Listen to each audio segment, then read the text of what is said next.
Welcome to the Wealth Without Wall Street podcast, your guide to understanding how to get out of the Wall Street rat race and start your own mailbox money lifestyle. Now, don't let these handsome Southern draws fool you. These financial minds are teaching our country to enhance savings, increase cash flow, and create passive income, all without the help of Wall Street. Are you ready to break through? Now here are your hosts, Russ Morgan and Joey Mure. Have you ever had the thought, I really am not saving enough for the future? And at the same time, you're sitting down to write an enormous check to the IRS every single year for $100,000, $250,000, $500,000 in taxes? Guess what? We just found the money that you should be saving, and it's been under your nose the entire time.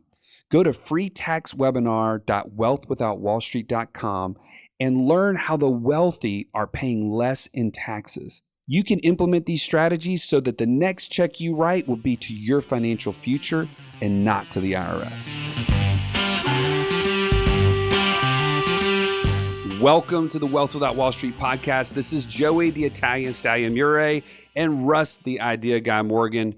Today, we are going to tackle the tough question, how do you fill in the silence with the goals and the objectives that you want to have happen by using imagination? Page 14 of Becoming Your Own Banker, we're going to tackle what Nelson Nash has to say about imagination today. Man, it is so amazing to me that we don't spend time thinking. I remember Nelson telling us all the time. Absolutely. 5% of the people think, 10% of the people think they think, and 85% of the people would rather die than think. But isn't that the thing that we should be doing the most? Because when we're asked the question, when you're asked the question, what is it that you want from your future? What are your goals? What do you want in life? Should you not be able to just spit those out? They should be sitting on the top of your tongue, but they're not. Why is that? Because imagination has been shut off, Russ. When we get older, those functions just start to wane and wane and wane. But why? Because we're worried. There's a lot of different factors, right? One, we're worried about what other people think of us. Well, is it not that we're busy too, though? That we're just working? Oh, absolutely. You're just kind of in this kind of autopilot.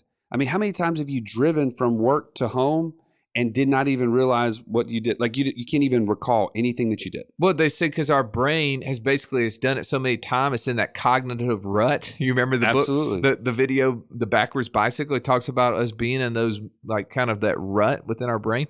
We have just tuned that out, and we're not spending that time. How many times you just sat in front of a TV and just zoned out? Oh, absolutely. And here's the thing about it is that we do make time for things that are important to us, but what we've done is we've shut off the idea that imagination is important. It's kind of like, oh, well, that doesn't apply right now. And we've just let it go. What does that cost us, though? When you're not thinking about what you really want, are you really going to get there? No. And here's the other part. It's not necessarily about just thinking about what you want. If you can think about what you want, then now imagination becomes vital. Because guess what? There's not just one way to get there. And we've been taught that we have to just rely on Wall Street. This is that Wall Street mindset, that bondage that I feel like so many people have fallen prey to. Where do you think imagination stopped? Because you have small kids. I hear you telling me stories like Adler, for instance. You used to tell me a story the other day about some dream she had. Every morning, this is our routine. We're in that rut, right? I say, Adler, how did you sleep, baby? I was good. It was good. Did you have sweet dreams? I always ask about sweet dreams, right? Yes. What did you dream about? I was riding a unicorn. A unicorn? Where were you riding a unicorn? On a rainbow. It's always going to be a unicorn. It's always going to be a rainbow. Okay, some variation of the two. And then there's going to be treasure involved at some point. So every morning. Her little brain is just firing with creativity. At work, constantly. And then don't get me started on the stories from school. I can't ever tell which ones are true or which ones aren't. We're texting her teacher like, hey, is this legit? Like, did this guy do this to her or whatever? It's, anyway. But that's the thing is that as kids, we imagined everything. I mean, my kids are building a fort out of like limbs. They're telling me about how, massive this fort is and how they've built like this like trap door, with like this huge, like Like pit. a pit. Yeah. Yeah. I go up there, it's like 17 sticks thrown together in like a 4-foot hole in the ground. And I mean, but they're coming back with detail. And They're going to catch coyotes or something, aren't they? their brains are firing with creativity. But when I ask the question, what is it that you want from your future? What are the goals that you have? And I get silence. That tells me creativity stopped somewhere between when we were kids, because when you just ask a kid, what do they want to be when they grow up? What is it that you want to do today? What do you want to do for this year? It's not silence. Right. You get answers. The thing is, they don't have that fear factor of worrying about what you think about what they want. I think that's a big thing. Well, I mean, I've seen that play out because I've helped Megan, teach like the 5 and 6 year olds in Sunday school sometimes. And whenever you go, okay, I'm going to ask you guys a question, and like all the hands go up, like, well, wait a second, we haven't even asked the question yet. Like, okay, Jimmy, what do you want? My sister's bow and arrow. Like, what? I mean, they just throw out, their brain's just going, right? But then you taught the other day, right? You taught some 13-year-olds all the way up to college age. Yeah. And when you ask questions, how eager are they to answer? It was like pulling teeth at the very beginning. It was like they're trying to figure out, can I trust this guy, right? Yeah. Is this something, do I want to put myself out there? Right. Do I want to answer the question and potentially be wrong? Right. Because I think really that's where a lot of this stems from, is as the way kids are taught throughout life, it's right or wrong, right? Your answer is yes or no. That's right. Imagination is infinite, right? I love the fact that Nelson Nash wrote this book, Becoming Your Own Banker, and he talked about it was a part of imagination, right? Are putting our brains to work. He would say to us all the time, you need to be thinking about your thinking. That's right. That's such a simple comment, but it's profound. Okay, right? How do you start thinking though, Joey? Well, you got to have time. You have to carve out time, because thinking does not naturally happen on its own. In my opinion, it does not just come to you. You have to have time set aside.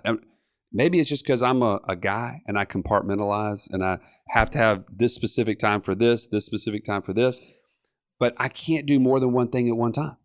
So maybe it's waking up earlier. I'll say this morning, my little girl, Tyndall, she was just born 8 weeks ago. So I'm getting this time in the middle of the morning, 3:30, 4:30 in the morning, and I'm loving it. I'm actually really looking forward to it every morning now, because I get up, I get her bottle ready, I'm rocking her, whatever, change her diaper, and then I'm getting time to think, and I'm just praying, and I'm looking at the Word and all this. I'm like, man, this is really nice because it's quiet, isn't it? Absolutely. And so, anyways, I'm looking forward to that because I just haven't built that kind of time into my schedule. But I'm always amazed by people who have creativity, and Nelson Nash was one of those that we love to listen to and read his work.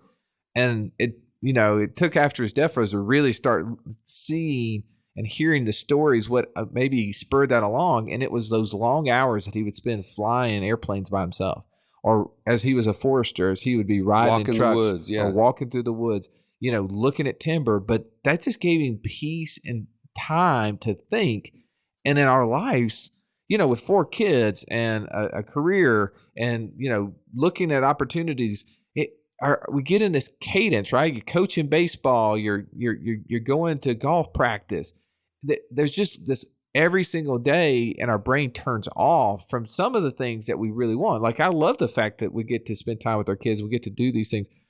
But if we really want to spend more time with our kids, if that's what we enjoy, shouldn't we be coming up with plans of actions to give us more time, instead of just going in autopilot and doing the same thing every single day and not getting closer to our goals? And the reason why we're not getting closer, because we don't even verbalize them. When I talk to people, I was talking to somebody the other day, and they were telling me about their vision board, right, that they have right there in their house. This is a 27-year-old guy. He and his wife, they have a small baby, and he's talking to me about the vision board in his house. He's already created rental properties of producing $5,000 a month. And when I told him, hey, by the way, $5,000 a month, that's the equivalent of you having $1.5 million into a mutual fund account, a stock account, based upon our interview with Wade Fowle. Right. Dude, he was like, what? Are you serious? And I was like, it's amazing. But why had he gotten to that point? He had a vision board. He already knew the direction. Quick kind of tangent here. So my mom, Megan and I's birthday's in March, you know this. And my mom had called me and said, hey, I want to get you guys something for your birthdays. What can I get you? And I was like, Mom, look, I appreciate that. We'd love to spend time with you. We really don't need anything. Just please no. She goes, no. Anything you want, started joking. I was like, all right, anything you want. Okay. I want a Range Rover. Right. And Megan wants a house in Hawaii. And we just kind of started joking. Well, my mom shows up a couple weeks later, and I open my present, and inside of it is a toy replica of a Range Rover. I'm talking about the one where the doors open, the steering wheel moves, and it moves the tires. Like the metal, the die cast. Yeah. And she's like, Russ, put this on your desk and envision it. Like if that's what you want, get it. And she brought my wife some actually Hawaiian coffee, just drink it and imagine that you should, go outside, let the wind blow, look at the pool and imagine, you're sitting over the Hang Pacific. a Hawaii flag on the back porch. Yeah. But that was it was so awesome. My mom was trying to create this imagination. But if we don't imagine what we want in life, how are we ever going to accomplish it? Yeah. We have to start seeing this as something that's standing in the way of getting us to our goals, whether it be ever or faster. Like, you think about the creativity. If we can get those things at work, we start seeing things differently. We've talked about opportunities find cash. Oh yeah. Right. Well, so I think one of the biggest things we can say right now, okay, if you had access to cash, what would you do with it? If it was your job to put money to work, if you're the bank, think about it. If you're at a bank meeting, you're at a board meeting, and the bank president says, hey, by the way, Russ, I got $35 million we need to get at work. What you got? What's your ideas? I even better, I think of the Brewster's Millions. You ever see that movie with Richard Pryor back in the day? I have not seen this, no. So he was given this money. He was basically the inheritor of this money from his long lost ancestor who didn't know. And he was given this amount of money. He had to do something with it over a 30-day period of time. And he literally had to imagine how to spend it. And he started to run out of ideas of how to spend the money. And he had to spend so much by the end of the 30 days. Otherwise, he would forfeit the inheritance.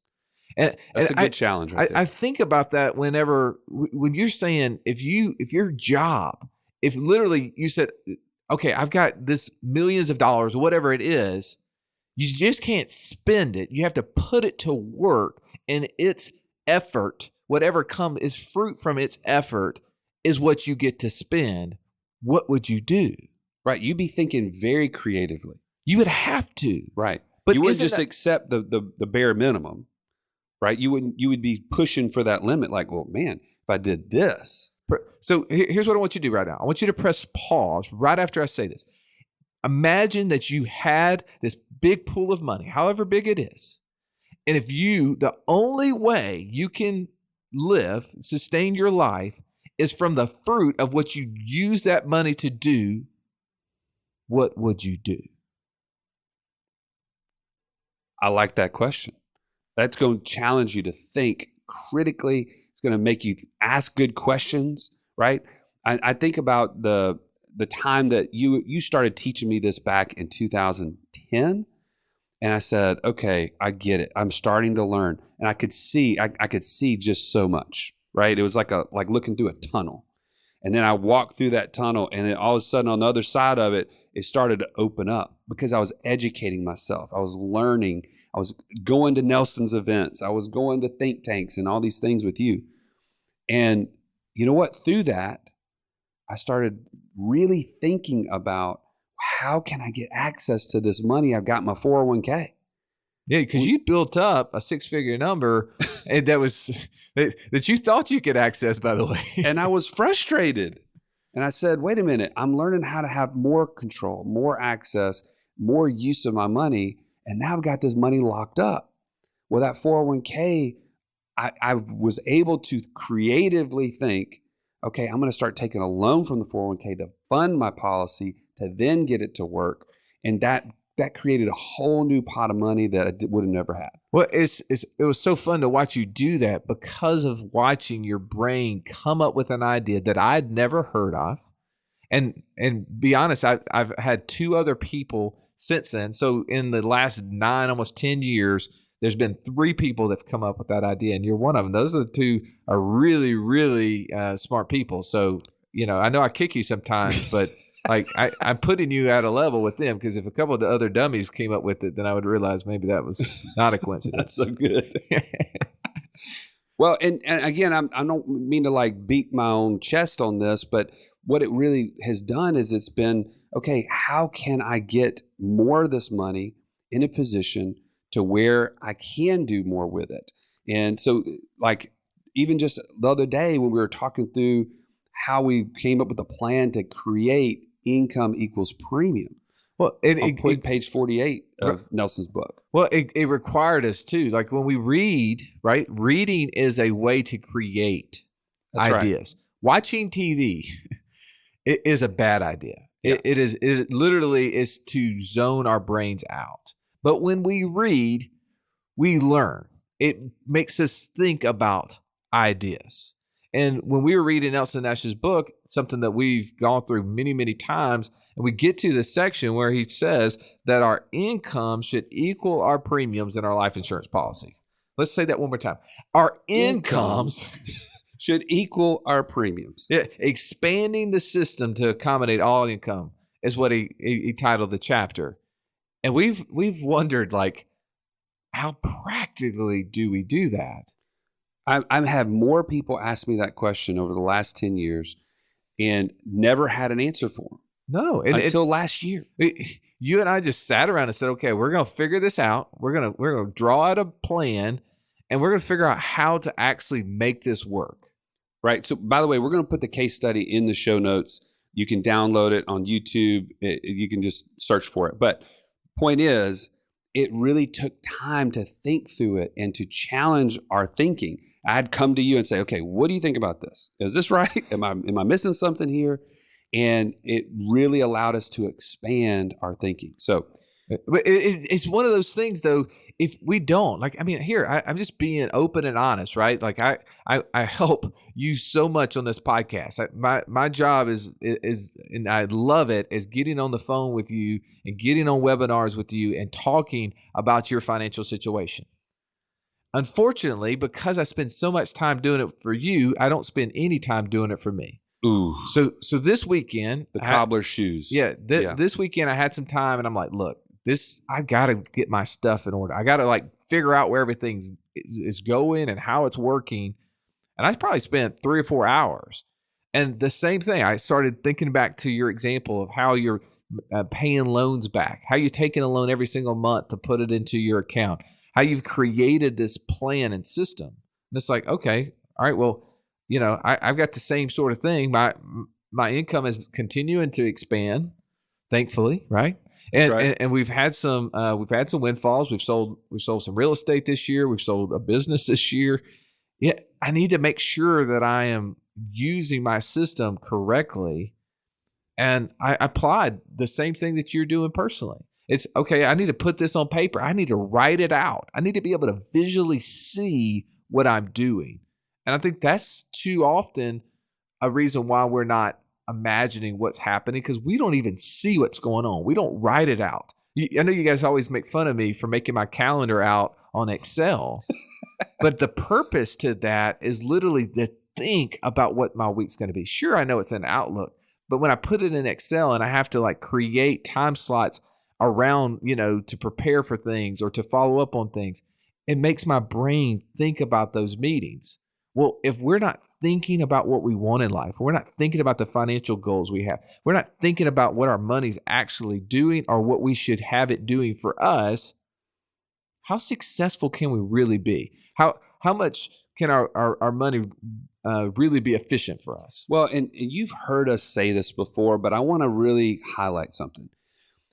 At Wealth Without Wall Street, one of our differentiators is that we're the coach, but you have to be the quarterback. Okay. If you can envision the football field, if you're sitting in the stands cheering for somebody else when it comes to your money, Wealth Without Wall Street's not on the field. By the way, how many people are doing that? Oh, everybody. Hey, we got a lot of pom-pom shakers out there. There's a ton of them. And guess what? They're disappointed at the end of the game. Hey, hope's a strategy, just not a good one. So it is so critical. What we're talking about right now is absolutely, it's monumental to your future. If you cannot be the quarterback, then you are required to sit in the stands. And by the way, you and I are fairly decent coaches. We've done this for a while. I think we've been very successful as coaches, but we're only as successful as our players, as the people who are actually playing the game, right? I mean, that's right. At the end of the day, we're rooting you on. We're giving you game plans. We're helping you with some of that imagination. But really, we're only successful as you are successful in what you're doing. And we love it when we hear stories about how somebody has taken this and lent the money and turned it over and said, hey, by the way, did you know that when I was able to take over my student loan debt, then that income stream I used to go buy a rental property with it? Oh, yeah. Let's not poo-poo the whole idea here on this call or on this show that people aren't being creative, because we have tons of stories about you coming to us and we're constantly amazed at what you're thinking about. But the vast majority of people that we talk to initially, it's like they are glazed over. They have just left this part of their brain out, and they're asking us for ideas. They're like, well, how can I do this? Like, what would I buy? What would I invest in? What would I create passive income with? It's almost like, can you give me the idea? Like, your idea probably is better than my idea, which the answer to that is really no. That's Wall Street speaking. It's not going to necessarily be better than your idea. My idea is my idea. What I want to do is probably different than what you want to do. It's very unlikely we're very similar in that. Well, and even as we talk about like the hierarchy of wealth in previous episodes, if you're a business owner, you know better than anybody else the investment returns in that business. Period. End of story. So you should be confident in those things and then more creative about how to make that thing expand, how to make that business become passive, as we talked about with Justin Harris. There's so many opportunities under your nose if you will just turn on this imagination factor. All right, so let's break this down. Let's wrap this up, because today's podcast is about you imagining what you would do with money if you had the only job, the only way you could like eat today or tomorrow or in the future is if you had to put it to work and its return to you is what you got to spend. So that's going to make you imagine the things that you would want to do. That's one of the steps. The second step is like, what do you really want? I mean, it makes me think of The Notebook, right? What do you want? Right? That's really, that sounded just like him, by the way. Very Russ. close, right? I mean, I kind of get that Ryan Gosling, look-alike a lot. So it's important to know what we want.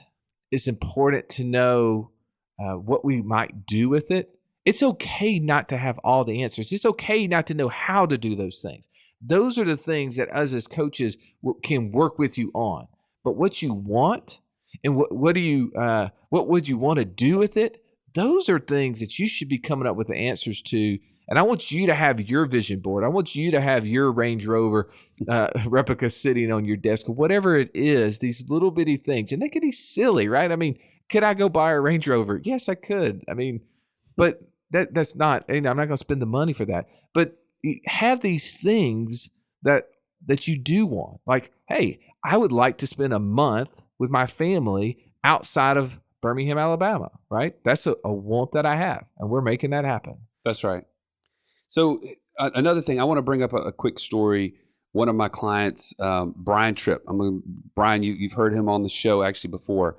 He actually about 90 days ago made it a goal. He said, I want to read 20 pages a day. And in 90 days, he has done that. I don't know if it's been every single day, but he has put it on there, his to-do. He wanted to think about more things. He wanted to plan more things and learn. And in those 90 days, he has dramatically changed the projection of his life because he's now become an authority in so many different things. He's reading more books than I've ever seen somebody read. Nelson probably would have read way more than him. But point is, he made it a goal. He set aside the time, which that's really the next thing that I think if you want to take away some practical example from this is make the time to think about your thinking. You don't have to have a newborn like I do to get up in the middle of the night and to be thinking about your thinking. But set aside that time. Make it a priority because that is the difference between getting to your goal or not. It's going to be that much more important. And this is the opposite of what we're taught. We're taught not to think. We're taught to listen. Wait, who are we taught by, Russ? Maybe they're listening. I don't know if we should say it. Keep it quiet. The government. Why would the government care about our thinking? Because it would prevent us and them from doing the things they want to do and us doing them instead. Well, control and authority come from thinking. Right. Historic, you look over history, anybody that's in power, they want to limit education and they want to limit thinking. Authority and thinking are always at battle. They're always in conflict. Absolutely. So here's the thing.